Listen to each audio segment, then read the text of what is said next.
Aşkanam bir adaş yığılap kiripti. Bol iskam degan kim o deydi. Men desem baş 5 kun tutqanda qilma deydi. Kunlik tutib oldi. Tudağın paka bir sorun o'tadi. Uning oyog'i shunchalik ekan. Yang chiqdi.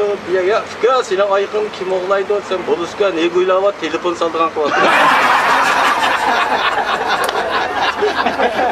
Do'ngmazad bir oshxona kirib, kirsak, chiqib qo'li yo'q, 60 kirdigan bolalar oshxonasi ekan, kirib qolibdimi?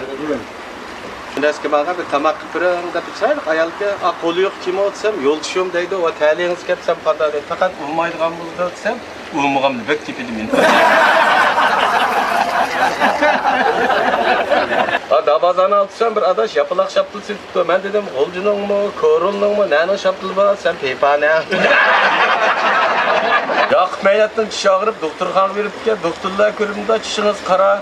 Desa, o'ydikilar tishingni eqini ko'rsatmaydi. Bavo penjimde 28 traktörünü bir saydap git, jotonun tutup prava qini yo'q. Heyjov qini yo'q. Ondan aka aşkışni. Sen bunchalik og'am qiz qo'ydi, bunda qiz o't oldirdi.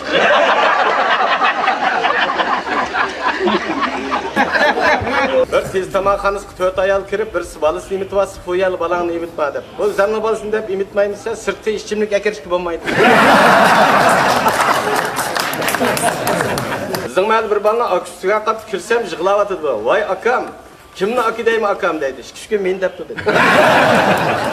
Bir puli bor odam 20 ming so'm ishda ketdi. Kunda 4 kilo kali go'sht berdi-kan.